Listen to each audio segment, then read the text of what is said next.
Good morning, gang. Happy Thursday morning. Throughout my life, I've been called names, like most of you, xenophobe, transphobe, racist, deplorable, whatever, right? Sticks and stones will break my bones, but names will never hurt me. I don't care what you call me. I know the truth. Okay. And those that know me know the truth. Those that know you know the truth. The difference is you and I aren't politicians. You and I don't have somebody following us around with a nuclear football.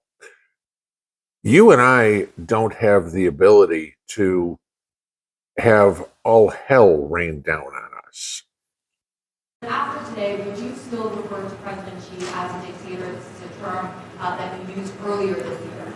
Well, look, he is. I mean, he's a dictator in the sense that he is a guy who runs a country that is a communist country that's based on a form of government totally different than ours.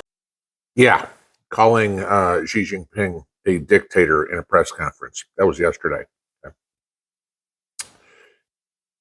Granted, the relationship between China and the United States has never been one of, hey, we're good buddies. But you're a politician, Joe. You're the president. Remember, aside from all those vacations, okay, you're not a career vacationer, you're a career politician. You'd think in 50 years of grifting the people while working in Washington, you'd learned a little bit about diplomacy and not poke the dragon to the point of, hey, you know what? Let's piss him off more.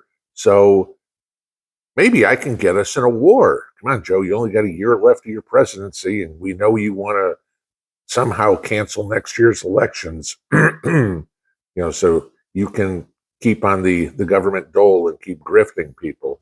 Hunter doesn't make hundreds of thousands of dollars a month selling access to a guy sitting on the beach eating ice cream. Yeah, diplomacy.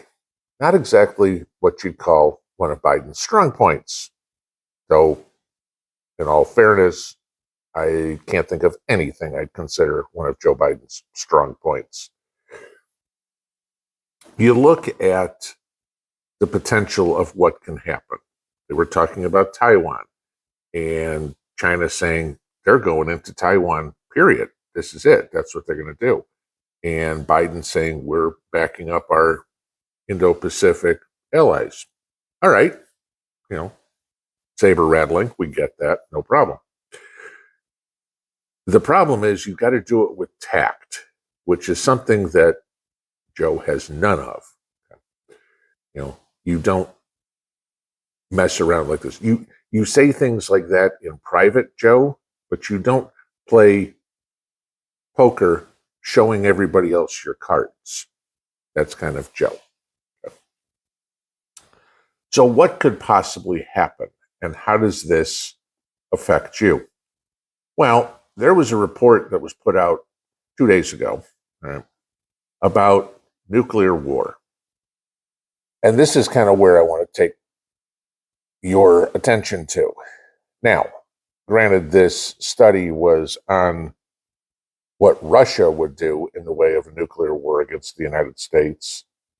Honestly, and I'm going to say this for the millionth time, Russia is not our biggest enemy. China is, okay? But the targets that China would pick would be no different than what this study says that Russia picked. Now, they did it both ways. What would the United States hit? What would, in the study, Moscow hit? Or in reality, what would Beijing hit? Okay. Well, of course, for us, according to this study, and I want to give you the numbers because it doesn't make a difference where, but the study said, of course, the United States would hit Moscow and St. Petersburg, right? Sure. Two biggest cities in Russia, no question. Well, if we used one B-61-13 nuclear warhead, okay, which is 24 times more powerful than the bomb we dropped on Hiroshima, the damage would be significant. Now, granted, we're going to send more than one, okay? But one hitting in the heart of Moscow, right in the center, okay? Nearly 312,000 people killed. Mind you, Moscow's a city of about 25 million. Okay? Another 869,000 would be seriously injured. Okay? Everything within a kilometer of the center of Moscow would be dust. Okay? The explosion itself would destroy buildings and kill pretty much everybody within a 1 mile radius. And this is important. These parts are important because you're going to realize how close this comes to home. People within a 3 kilometer radius would suffer from high levels of radiation and die within a month. Another 15% of the survivors would die shortly from cancer. And then, of course, in St. Petersburg, you'd have 360,000 people die. 685,000 would be seriously injured. Okay. That's with one. Okay. So to give you just an idea on one of the largest populated cities in the world, one bomb would kill 1 million, or would drastically affect 1 million plus people. Let's put it that way. Kill them, seriously injure them, kill them in a couple of weeks, however it be. So then the study went in. Somebody asked me to post this the other day. It was kind of ironic that the story just came out shortly thereafter. What are the cities that would be hit in the United States? Okay. Now, I'm going to read this list. Think about which one is closest to you. Washington, D.C., New York City, Los Angeles, Chicago, San Francisco, Seattle, Houston, Boston, Phoenix, Philadelphia, San Diego, Dallas, San Antonio, Miami, Atlanta, Detroit, Riverside, California, Tampa, Denver, Baltimore, Minneapolis, St. Louis, Portland, Cleveland, Las Vegas, Orlando, Sacramento, Kansas City, Milwaukee, and Virginia Beach. Okay? Those are the 30 targets that this study said would be hit in a nuclear war. Now, those 30 cities have a total population of somewhere a little more than 71 million people, or about 20% of the U.S. population. If we had 30 nuclear warheads go off in the United States, welcome to the book 1 second after. Okay, not an EMP, this is worse. Because there are going to be survivors. I looked at this list, and the nearest city to me in this is Atlanta, which is about a 4.5-hour drive for me. So at that point, I'm not going to be affected by the immediate blast. I'm not going to be turned into dust. I'm probably not going to be exposed to direct radiation. However, the fallout is a different story because you're going to have fallout all over the place.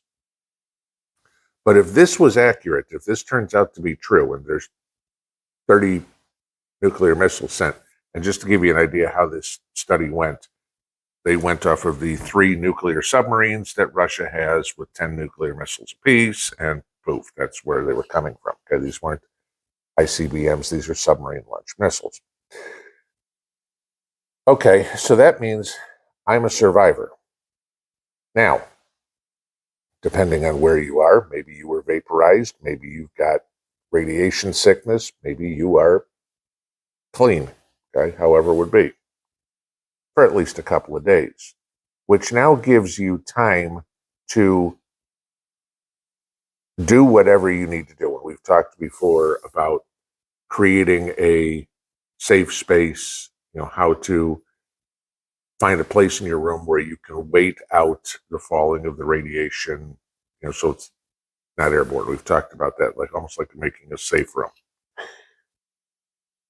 However, when you come out in the aftermath, everything is now toxic. So what are your plans thereafter? How are you going to get anywhere? Okay. In your house, hopefully, if you had a couple of days, you've sealed up your house pretty well. Do you have a Geiger counter? Can you see if the interior of your house is dangerous? Okay. Do you know how to use it? Do you know what a half-life is? Okay. Real simple. If You hit a radiation area. If you walk in wherever the halfway point is, you don't want to get that far when your Geiger counter says you've reached half the dangerous, because now to back out of it, now you're at 100%, now you're dead. Okay? So, you look at that because you don't know how far forward you have to go. You look at where your food's stored. I know everybody, many places will say, have your food in multiple places. Yes, I agree. Okay. But that doesn't mean multiple places that are at your house, at your farm that's 10 miles away. That doesn't even mean out in the shed, out in the backyard. Because if you can't get to it, it's useless. These are the things that you look at and you go, what do I do? Do I have a plan? I mean, I talked about a few months ago how to seal a room. Okay, what steps need to be taken if there is a nuclear launch? Okay? And again, there's nuclear launch and it's 4.5 hours drive time away from me. I've got time. What's your plan? What are you going to do with the time?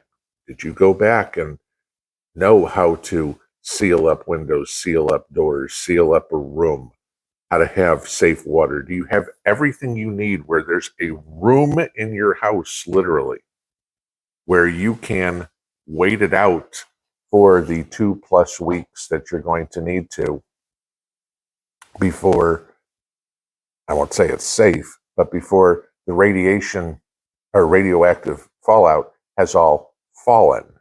Now it's on the ground. Okay. These are things to think about. Where's it going to be? How close am I? And what am I going to do if all of a sudden there's an emergency alert that comes across on my phone that says nuclear strike imminent? Again, sticks and stones will break your bones. Names will never hurt you. Unless, of course, you're the most powerful person in the world who could start World War III just by running his mouth. Einstein put it very, very clearly to everybody. I don't know what weapons will be used to fight World War III, but World War IV will be fought with sticks and stones. Think about that. Go out.